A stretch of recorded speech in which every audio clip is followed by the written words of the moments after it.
for life. Right. And this country will not regain its stature, its position, or its greatness in any capacity at all until we regain our moral authority, which has long been lost. And the other thing, too, is that I truly believe that there can be a renaissance, and that when something old dies, something new could be reborn that was great in the past. And the model is very simple. We don't need Wall Street. We need Main Street. We don't need Walmarts. We need mom and pops. And we don't need factory farms with their genetically modified frankenfoods. We need family farms. And this isn't rhetoric. The fact is, we were the most egalitarian nation on earth when that was the model, Jeff.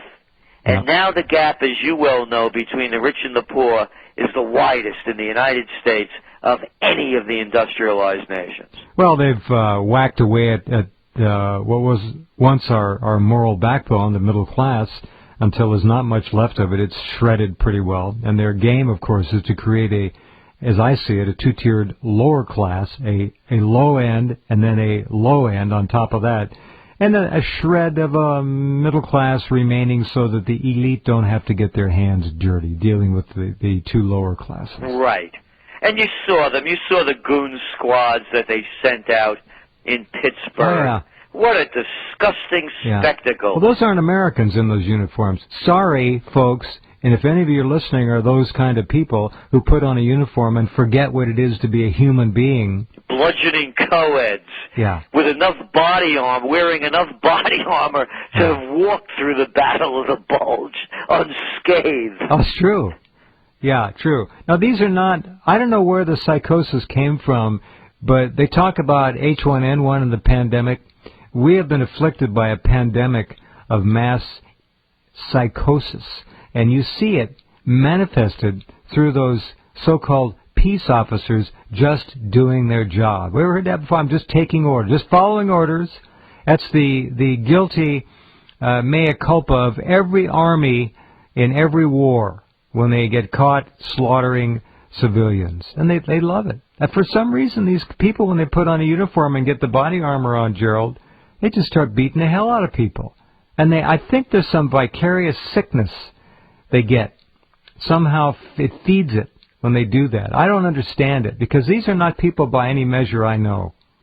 Well, it's also what we're looking at, Jeff, is that let's put this in perspective. Martial law was effectively called upon and instilled in Pittsburgh when the G20 met. Absolutely. They closed down the city. Think about it.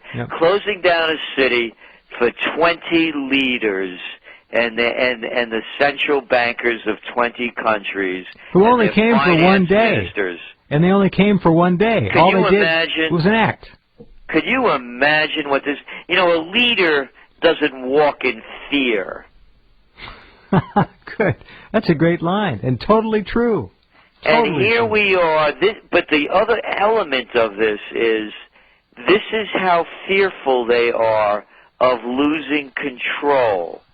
And any time the government fears they're going to lose control, you can bet they're going to clamp down one way or another, or they're going to spin a web of lies to cajole the people into following them. Mm-hmm. Just as people forget that George W. Bush, prior to 9/11, was looked upon as the moron that he really is, the incompetent little emperor with no clothes. Right. And could you imagine a whole nation followed this guy? And any time you said that the emperor wasn't wearing clothes, couldn't speak a complete sentence, or walk without tripping over his words, that you were called a bush basher. Yeah. You weren't allowed to call a spade or a criminal a criminal. All true. I don't honestly know what's ahead. You do, Gerald, and for all of you who really want to know, I have an idea, but Gerald has it dialed in, and you can get it by going to his website, And is there a toll-free number people can call also? No, our number is 845-331-3500. And these days, you know, with the kind of calling things you have, you don't need toll-frees anymore. But, you know, and I want to make it clear, I'm a political atheist. What Obama's doing is taking this country, you know, in a direction that's turned us not into a socialist nation, but a fascist nation. The merger of state and corporate powers at levels we've never seen before. You've said it perfectly once again, my friend. Trendsresearch.com. Thank you for being here and jumping in early. Talk to you next month. Hey, thank you, Jeff. Good luck. Mr. Gerald Celente, truly great American. Always a pleasure to hear that man's mind. Be right back with more in just a couple.